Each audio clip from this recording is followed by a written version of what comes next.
felt that I had let my kids down as a man, being able to support them and keep a roof on over their head. Gabriel Guzman still remembers the fear he felt when he was evicted from his home in Chula Vista last December. He's worried about the impact it's having on his children. And even my youngest daughter, my 3-year-old, would always ask when we were going home. She's like, "I go home." And she would cry. Eviction moratoriums were supposed to keep people housed during the pandemic, but Guzman missed paying rent for a few months, and his landlord didn't renew his lease. Gilberto Vera is a senior attorney at the Legal Aid Society of San Diego. He says Guzman should never have been evicted. In a normal situation, that's not something that a tenant could be evicted under the state protections. It shouldn't have happened, but Guzman's experience is not unique. Even with the moratorium, landlords were technically able to evict tenants if they moved into the property themselves, sold the property, or wanted to withdraw the property from the rental market altogether. In February, there probably had been about almost 1,000 sheriff lockouts since the beginning of the pandemic. Now, with protections set to expire in the coming months and rental relief money only just beginning to trickle out, advocates and city officials say there will be more evictions. Ginger Hitsky is a local landlord. She says that even if all the rental assistance is fully dispersed, she expects a major turnover in the rental market due to surging housing prices. In some cases, landlords are incentivizing tenants to leave. You give someone cash and you ask for their keys. Like you incentivize them to leave.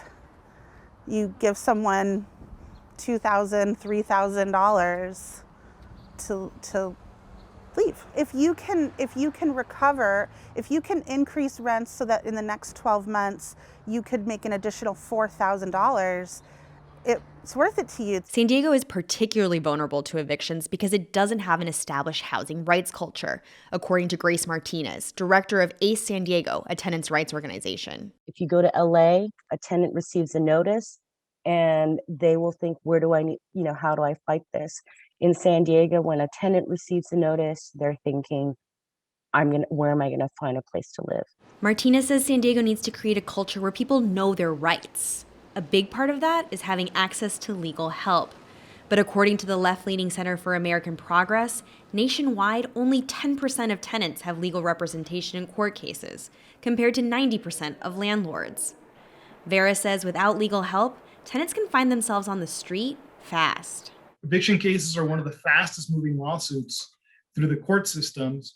So a tenant can if they don't respond quickly and meaningfully, they could be evicted within 2 months from when the landlord files the eviction. Earlier this month, the San Diego Board of Supervisors approved a draft plan that would allocate $15 million of federal money to provide legal services and counseling for tenants. The motion passes unanimously with all supervisors being present and voting aye. And there could be another silver lining on the horizon for both tenants and landlords. Governor Newsom recently released a plan to pay all back rent. Vera of Legal Aid says without that type of help, people will be pushed into a cycle of housing insecurity. Because then they're in a situation where not only are they being displaced, but they're also saddled with this mountain of debt that they might not be able ever to recover, which impacts their ability to be able to rent in the future.